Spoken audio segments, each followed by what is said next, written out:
Hello students. मैं हूं नीरज गुप्ता और मैं आपके सामने एक ऐसी सीरीज लेके आया हूं जो स्पेशली आपको एग्जाम क्रैक करवाने में हेल्प करेगी। एग्जाम टाइम में बच्चे के पास इतना लिमिटेड टाइम होता है कि वो ये सोच में पड़ जाता है कि कौन सा क्वेश्चन तो करूं और कौन सा क्वेश्चन ना करूं, जिससे वो नोट्स, लास्ट ईयर के क्वेश्चन पेपर सब उठा उठा के देखता है कि ये क्वेश्चन करना चाहिए या ये नहीं करना चाहिए। मैं करीब 19 साल से बच्चों को, इंजीनियरिंग वाले बच्चों को ट्रेंड कर रहा हूँ और मैंने अपना पूरा एक्सपीरियंस लगा के कुछ ऐसे इंपॉर्टेंट क्वेश्चंस बनाए हैं और कहा कि बच्चों तुम कुछ करो चाहे मत करो, पर ये क्वेश्चन तो कर ही कर लीजिएगा। मैंने इंपॉर्टेंट क्वेश्चन जितने भी थे उन्हें एक सीरीज में अरेंज कर दिया है। मैंने ये वीडियो जो है ये बीसीए, बीटेक, एमसीए, एमटेक हर कोर्स में बच्चा देख सकता है। मैंने जितने भी सब्जेक्ट्स इंजीनियरिंग के होते हैं हर सब्जेक्ट के अलग-अलग इंपॉर्टेंट क्वेश्चन आंसर की वीडियो बना रहा हूं और पहला सब्जेक्ट मैंने उठाया है कंप्यूटर आर्किटेक्चर। अपने आप में ये एक बड़ा टिपिकल सा सब्जेक्ट माना जाता है, इसीलिए मैंने शुरुआत एक टिपिकल सब्जेक्ट से की है। पहले मैंने इन्हें अरेंज किया था यूनिट वाइज, लेकिन दिक्कत क्या आ रही है कि बीटेक में कुछ क्वेश्चन यूनिट वन में है, बीसीए में वही क्वेश्चन यूनिट टू में है। तो मैंने वो सारे क्वेश्चन इस तरीके से लिख दिए कि बच्चों आप अपने अपने सिलेबस को उठाइएगा और देख लीजिएगा कि कौन सा क्वेश्चन कौन सी यूनिट में है। लेकिन आप कुछ करो चाहे मत करो, ये क्वेश्चन तो कर ही कर लेना, आपका पेपर कोई भी रोकने वाला नहीं है। कुछ क्वेश्चन ऐसे भी होते हैं जिन्हें पेपर में बड़ा घुमा फिरा के पूछ लिया जाता है। क्वेश्चन का आंसर सेम होगा, भाई एक क्वेश्चन को तीन तरीके से दे दिया। जैसे मैं यहाँ एक बात करूं, इस क्वेश्चन को चाहे ऐसे दो, चाहे ऐसे दो, चाहे ऐसे दो, चाहे ऐसे दो, इनका मतलब क्या निकलना है? सेम निकलना है। तो मैंने उन्हें और करके बता दिया कि भाई आपको ऐसे क्वेश्चन मिले, चाहे ये मिले चाहे ये मिले, इनका रिजल्ट क्या होने वाला है? सेम होने वाला है। तो बच्चों इस वीडियो के अंदर मैं आपसे क्वेश्चन डिस्कस करूंगा और फिर मैं क्या करने वाला हूं, जितने भी क्वेश्चंस हैं इनकी आंसर की वीडियो बनाऊंगा, जिससे आपकी एक सीरीज तैयार हो जाएगी। इस सीरीज को फॉलो कर लीजिए आप और आप कुछ ही घंटों के अंदर आपका एग्जाम क्लियर, ना किसी नोट्स की जरूरत और ना ही किसी वीडियो लेक्चर की या किसी गेस्ट पेपर की जरूरत पड़ेगी आपको। हम अपना वीडियो लेक्चर स्टार्ट करते हैं। आइए बच्चों, इससे पहले अगर आपने मेरा चैनल सब्सक्राइब नहीं किया है तो मैं आपसे कहूंगा चैनल सब्सक्राइब कर दीजिएगा। रीजन, क्योंकि जितने भी सब्जेक्ट्स आप बीसीए बीटेक में फॉलो करते हो, जगह जगह कोचिंग क्लासेस जाते हो, जगह जगह ट्यूशंस की फी पे करते हो, बच्चों किसी भी चीज की जरूरत नहीं है। आप सिर्फ ये वीडियो देखिएगा, एग्जाम क्रैक। प्लस में आपको मैटर दिया जाएगा कि पेपर में आपको क्या लिख के आना है, क्या मैटर है, कैसे लिख के आना है। पेपर में लिखने के लिए बच्चा जनरली गैस पेपर उठाता है।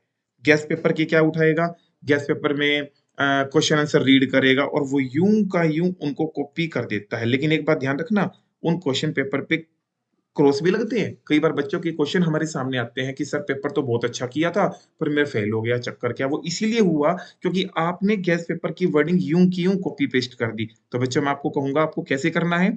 आपको जो भी क्वेश्चन करना है अपनी लैंग्वेज में बना के करना है। मैं आपको जो बता रहा हूं उसको समझिएगा और अपनी लैंग्वेज में एक्सप्लेन कीजिएगा। चलो आइए हम क्वेश्चन क्वेश्चन डिस्कस करते हैं अपने। पहला क्वेश्चन है बच्चों आपका, what is register transfer language? आपका जो कंप्यूटर में डेटा सेव होता है, पहले मैं आपको बता दूं कंप्यूटर आर्किटेक्चर यूज कहां होगा। हर बच्चे ने जो कंप्यूटर साइंस में है तीन लैंग्वेज तो सुनी है, high level language, middle level language and low level language. हम अपनी जो भी प्रोग्रामिंग करते हैं वो हाई लेवल में करते हैं। प्रोग्राम बनाने के बाद हम अपने प्रोग्राम को कंपाइल करेंगे। कंपाइल करने से वो हाई से मिडल में कन्वर्ट हो जाता है और जब हम प्रोग्राम को रन करते हैं तो वो मिडल से किस में कन्वर्ट होता है? लो में। तो मैं आपको बता दूं, ये जो सब्जेक्ट है ना ये जनरली मिडल और लो लेवल लैंग्वेज के बीच में घूमने वाला है। इसीलिए इसके अंदर कुछ असेंबली लैंग्वेज का पार्ट भी यूज किया जाएगा। हमारे कंप्यूटर में जब डाटा सेव होता है तो वो दो जगह जाके सेव होता है। नंबर वन, रजिस्टर में। नंबर टू, वो कहाँ जाके सेव होता है बच्चों? मेमोरी में। डाटा चाहे रजिस्टर में सेव हो चाहे डाटा मेमोरी में सेव हो। रजिस्टर में सेव होगा, कैसे सेव होगा? मेमोरी में सेव होगा, कैसे सेव होगा? इस क्वेश्चन के जरिए पता चलेगा what is register transfer language. बच्चों मैंने वो सारे क्वेश्चन लिखे जो मोस्ट इंपॉर्टेंट है। कुछ करो चाहे ना करो ये तो करके जाने ही जाने हैं। और जनरली ये क्वेश्चन करने के बाद तुम्हें ना तो किसी नोट्स की जरूरत, बस क्वेश्चन करो, यहाँ से आंसर देखो और लिखो अपना। ठीक है?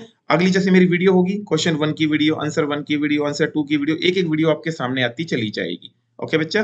तो रजिस्टर, यहाँ पे सिर्फ मैं क्वेश्चन एक्सप्लेन कर रहा हूँ, रजिस्टर ट्रांसफर लैंग्वेज। और रजिस्टर के अंदर डाटा कैसे ट्रांसफर होता है। जैसे कि आपके 2 रजिस्टर है कंप्यूटर में, मान लीजिएगा। ये देखो बच्चों, एक रजिस्टर है आपका R1 और दूसरा रजिस्टर है बच्चों आपका कौन सा, R2। आपको क्या करना है, इस रजिस्टर का डाटा दूसरे रजिस्टर में ट्रांसफर करना है। जैसे कंप्यूटर में डाटा ट्रांसफर करते रहते हैं ना, इस कंप्यूटर से उस कंप्यूटर में, तो डाटा ट्रांसफर करने के लिए आपको बस होती है कंप्यूटर में आपके पास। आपने कभी कंप्यूटर खोल के देखा हो, कंप्यूटर के अंदर तरह तरह की वायर्स बनी होती है, उन वायर को ही बस कहा गया है। तो इस क्वेश्चन में आपको यह बताया जाएगा कि रजिस्टर के बीच में जब डाटा ट्रांसफर होता है तो कैसे ट्रांसफर किया जाता है। ओके, अब आते हैं हम क्वेश्चन नंबर 2 की तरफ। ये ध्यान रखना बेटा, किसी कोर्स में ये सब्जेक्ट आता है कंप्यूटर आर्किटेक्चर के नाम से, किसी कोर्स में ये सब्जेक्ट आता है सीएसए के नाम से। कंफ्यूज मत होना, क्वेश्चन आंसरिंग सेम रहने वाली है। वंस अगेन, बीसीए में कोई क्वेश्चन यूनिट 2 में है, बीटेक में कोई क्वेश्चन यूनिट 3 में, तो इस चीज को लेके बिल्कुल कंफ्यूज मत होना। आप बस क्वेश्चन आंसर देखिएगा और अपने अपने सिलेबस से मैच कर लो, जिसका जिस यूनिट में हो वहीं से कर लीजिए। और एक बात और, बच्चे ये भी क्वेश्चन करते हैं, सर क्या मैं फलानी यूनिवर्सिटी में हूँ, उस यूनिवर्सिटी की अकॉर्डिंग। भैया ये क्वेश्चन हर यूनिवर्सिटी के अकॉर्डिंग है, चाहे आप कुरुक्षेत्र में, एमडीयू में, चाहे दिल्ली यूनिवर्सिटी में कहीं भी पढ़ते हो, आपको हर जगह ये क्वेश्चन फॉलो करने को मिल जाएंगे आपके। ओके, ठीक है। तो आपको मैं बात कहूं भी, what is micro operations, explain all type of micro operation. बच्चों मैं आपको बता दूं, जो ऑपरेशन रजिस्टर के बीच में परफॉर्म किए जाते हैं, जैसे कि अभी अभी 3 लैंग्वेज का नाम लिया था मैंने, high level language, middle level language and कौन सी लैंग्वेज, लो लेवल लैंग्वेज। हाई से डाटा जब कहाँ ट्रांसफर होता है, मिडल के बीच में, तो ऑपरेशन परफॉर्म होते हैं इनके बीच में। और जब ऑपरेशन परफॉर्म होते हैं इनके बीच में, तो उन्हें क्या कहा गया है, माइक्रो ऑपरेशन। 3 टाइप के ऑपरेशन होते हैं बच्चों, कौन कौन से, वैसे मैं बता दूं, अर्थमेटिक, लॉजिकल, शिफ्ट ऑपरेशन। ये इसकी आंसर वीडियो में आपको पता लगने वाला है, यहाँ पे सिर्फ क्वेश्चन डिस्कस हो रहे हैं, ठीक है। Okay, question number 3, what is instruction set. देखिएगा क्या है इंस्ट्रक्शन सेट का मतलब, बता दूं मैं आपको। ये देखिएगा बच्चों, जैसा कि मैंने कहा, आपके कंप्यूटर में 2 तरह की मेमोरी होती है, secondary memory, primary memory. Memory तो और भी बहुत होती हैं, लाइक कैशे मेमोरी है, एसोसिएटिव मेमोरी है, ऑक्सिलरी मेमोरी है। जनरली बात की जाती है 2 मेमोरी की, secondary memory and primary memory. आपका जो भी डाटा सेव होता है वो कहाँ सेव होता है, सेकेंडरी में। और जो भी डाटा आप रन करवाते हो, रन कहाँ होता है बच्चों, आपका प्राइमरी में। जब प्रोग्राम को रन करोगे तो आपका प्रोग्राम रन होने के लिए सेकेंडरी से कौन सी यूनिट में आता है, प्राइमरी में। कैसे आएगा, इंस्ट्रक्शन सेट के जरिए आएगा। वो इंस्ट्रक्शन सेट बनता कैसे है, इंस्ट्रक्शन सेट के अंदर कई सारी फील्ड होती हैं। अब बच्चे से क्वेश्चन पूछ लिया जाएगा, इंस्ट्रक्शन सेट क्या है, इंस्ट्रक्शन फॉर्मेट क्या है, कितने टाइप के हैं। इसके अंदर जो इंस्ट्रक्शन रन होती है उनका एड्रेस भी दिया जाता है। तो आपसे ये भी पूछ लिया जाता है कि बच्चों वो डायरेक्ट एड्रेस है या इनडायरेक्ट एड्रेस है। तो इनमें से कोई भी क्वेश्चन आओ, रिजल्ट वही होने वाला है। तो बच्चों, जैसे इसकी वीडियो नंबर 1 बनेगी, इसकी 2 बनेगी, इसकी वीडियो नंबर 3 बनेगी, उस 3 में आपको सारी एक्सप्लेनेशन मिल जाएगी। मेरी सीरीज फॉलो करते रहिएगा, एक के बाद एक, नेक्स्ट टू नेक्स्ट वीडियो आपके सामने आती चली जाएंगी आपकी। वंस अगेन, इस वीडियो में सिर्फ क्वेश्चन डिस्कस किए जा रहे हैं, सिर्फ क्वेश्चन देखिएगा, आंसर की वीडियो इसके बाद लाइन में मिल जाएगी आपको। इंस्ट्रक्शन साइकिल, रूल के मुताबिक जब कोई प्रोग्राम आप रन करते हो, तो वो रन होने के लिए सेकेंडरी से कहाँ आता है, प्राइमरी में। भाई प्राइमरी में वो परमानेंट नहीं रुकने वाला, काम खत्म करेगा और प्राइमरी से वापस रन होने के लिए बाद वो सेकेंडरी में आ जाएगा। एक चीज जहां से शुरू होती है और काम करने के बाद जहां खत्म होती है, उसे कहा जाता है उसकी लाइफ साइकिल। तो इसने यहाँ पूछा हुआ कि भाई जो तू इंस्ट्रक्शन रन करवा रहा है, यहाँ इंस्ट्रक्शन थी, जो तुम उसको रन करवाओगे वो कहाँ से शुरू होगी, कहाँ खत्म होगी, उसकी लाइफ साइकिल बताइएगा। इसकी वीडियो में बेटा मैं प्रॉपर इंस्ट्रक्शन की लाइफ साइकिल बताऊंगा, प्रॉपर उसका डायग्राम फ्लो चार्ट बताऊंगा। वंस अगेन, साथ में आपको इस तरह के नोट्स प्रोवाइड करूंगा कि आपको कहीं पे भी कुछ भी बुक की जरूरत नहीं है, ना बुक, ना नोट्स, ना गैस पेपर, किसी चीज की जरूरत नहीं पड़ेगी। ठीक है बेटा। अब कंप्यूटर में कोई भी इंस्ट्रक्शन रन की जाए, इंस्ट्रक्शन रन करते वक्त आपका काम कौन करेगा बच्चों, सीपीयू करता है, याद रही। अब मान लीजिएगा 3 इंस्ट्रक्शन है, इंस्ट्रक्शन 1, इंस्ट्रक्शन 2, इंस्ट्रक्शन 3। तो बच्चों क्या है, अब मान के चलिएगा सीपीयू कौन सी इंस्ट्रक्शन को रन कर रहा है, इंस्ट्रक्शन 1 को, ठीक है। लेकिन काम करते-करते बीच में कौन आ जाती है? इंस्ट्रक्शन 2 आ जाती है। एग्ज़ाम्पल के तौर पे, आपके कंप्यूटर में कोई काम चल रहा है और आप साइड में कहीं और क्लिक कर देते हो। जब दूसरी जगह क्लिक करोगे ना बच्चा, तो पहले वाला काम बीच में इंटरप्ट हो जाता है। इंटरप्ट यानी कि बीच में किसी की डिस्टर्बेंस करना। लेकिन अब जैसे एक एग्ज़ाम्पल, आप कुछ काम कर रहे हो और आपके पास कोई बीच में बंदा आके कहे, "सर एक्सक्यूज़ मी मेरी बात सुनिएगा।" तो उसने आपको क्या की है? इंटरप्ट की है। ठीक है? पर इंटरप्ट का ये मतलब नहीं है कि वो परमानेंट आपके पास बैठा रहेगा। जैसे ही काम खत्म होगा, वो वापस लौट जाएगा। तो कोई भी बीच में इंटरप्ट करता है, तो वो काम कहाँ से शुरू होके कहाँ खत्म होता है, वो आपकी कौन-सी साइकिल होती है? इंटरप्ट साइकिल होती है। तो इस क्वेश्चन में आपके सामने डिस्कस किया जाएगा इंटरप्ट कैसे आती है। अच्छा एक बात, इंटरप्ट का काम समथिंग लाइक डिस्टर्बेंस। इंटरप्ट एक बार में एक बंदा भी कर सकता है, मल्टीपल बंदे भी कर सकते हैं। तो यहाँ आपको बताया जाएगा सिंगल इंटरप्ट क्या होती है, पैरेलल इंटरप्ट क्या होती है। तो क्वेश्चन आपके पास सामने आता है, इंटरप्ट क्या होती है? Interrupt cycle, single interrupt, parallel interrupt. ये और का केस ले दिए गए हैं कि क्वेश्चन कैसे भी आया जा सकता है। 1 मिनट, 5वें और 6ठे क्वेश्चन के बीच में से और हटा दीजिएगा। देखिए बच्चों, यहाँ है ना, ये एक्चुअल में ये और हटा दीजिए, ये क्वेश्चन अलग है, ये अलग है। हाँ, इसके अंदर क्वेश्चन ऐसे आई, चाहे ऐसे आई, चाहे ऐसे आई। इसकी जब वीडियो बनेगी ना छठे क्वेश्चन की, तो इसमें मैं बताऊंगा कि क्वेश्चन ऐसे आई, चाहे ऐसे आई, इन सब का मीनिंग सेम रहने वाला है। जैसे कि बीटेक के पेपर दे रहे हो तो जनरली ऐसे क्वेश्चन पूछ लेते हैं, बीसीए के दे रहे हो तो ऐसे पूछ लेते हैं। तो आप माइंड में रख के चलिएगा कि क्वेश्चन कैसे भी पूछा जा सकता है आपसे। ओके, क्वेश्चन नंबर 7 आपको बता दो बेटा, आपने जब स्कूल कॉलेजों में जब आप पढ़ते होंगे तो जनरली आपको 3 चीज पढ़ाई जाती थी। Number 1 input unit, number 2 output unit, और बीच में आपको क्या पढ़ाया जाता था बेटा? सीपीयू। सीपीयू वो होता था जो इनपुट से डाटा लेके प्रोसेसिंग करके आउटपुट देता था। और सीपीयू के अंदर आपको क्या क्या पढ़ाया जाता था? ALU, CU, MU. एएलयू का मतलब होता है अर्थमेटिक लॉजिकल यूनिट, सीयू का मतलब होता है कंट्रोल यूनिट, और एमयू का मतलब होता है मेमोरी यूनिट।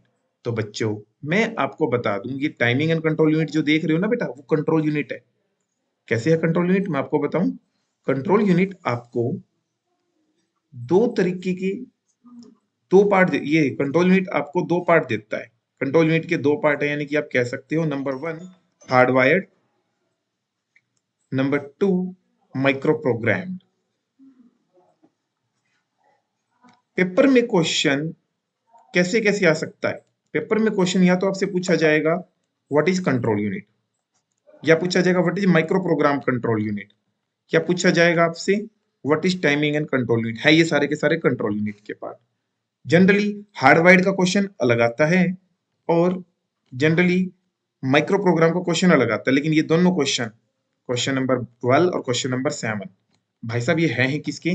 कंट्रोल यूनिट के। आंसर वीडियो में आपको बहुत अच्छे तरीके से पता चल जाएगा कि मैं क्या कह रहा हूं और कैसे काम होने वाला है आपका। वीडियो लेंथी ना बन जाए, मेरी कोशिश है जल्दी से जल्दी कवर करने की।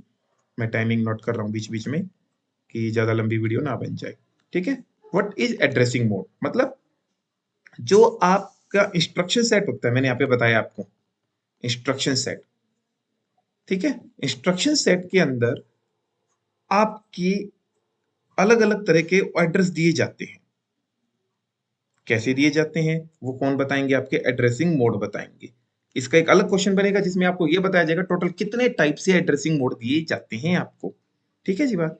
What is register? जो रजिस्टर पढ़ाया था ना क्वेश्चन नंबर 1 में, कि रजिस्टर ट्रांसफर लैंग्वेज, जब मैंने बताया आपको कि डाटा आपका कहाँ जाके सेव होता है, रजिस्टर में सेव होता है। तो बच्चों वो रजिस्टर में जो डाटा सेव होता है ना, वो क्या कहते हैं? रजिस्टर भी एक नहीं, कई तरह के रजिस्टर होते हैं, और हर रजिस्टर का काम अलग अलग होता है। तो बेटा यहाँ क्वेश्चन किया गया है व्हाट इज रजिस्टर, और कितने टाइप के आपके रजिस्टर्स होते हैं। इस पे एक अलग वीडियो बनने वाली है। बहुत लेंथी सब्जेक्ट है, थोड़ा समय लगेगा, फॉलो करते रहना बेटा। एक एक वीडियो बनाने में बहुत ज्यादा टाइम लगता है, तो जल्दी से जल्दी मैं कोशिश करूंगा आपको अवेलेबल करवाने की। और हाँ, चाहे आपके सेशनल एग्जाम हो, सेशनल होते हैं बच्चे कॉलेज में आपके, चाहे आपके फाइनल एग्जाम हो, भाई साहब ये क्वेश्चन तो आप कर ही कर लो। आपको कहीं भी किसी भी चीज की जरूरत नहीं है। मैं कह रहा हूँ कि किसी से हेल्प लेने की जरूरत नहीं है, कोई ट्यूशन पढ़ने की जरूरत नहीं है आपको। ठीक है, तो अब देखिए, और सब कुछ आपको totally free of cost available करवाया जा रहा है। बस चैनल को सब्सक्राइब करना ना भूलें और वीडियो को ज्यादा से ज्यादा शेयर करो बच्चों के साथ ताकि सब इस चीज का फायदा उठा सकें। ओके बेटा, व्हाट इज इंस्ट्रक्शन फॉर्मेट?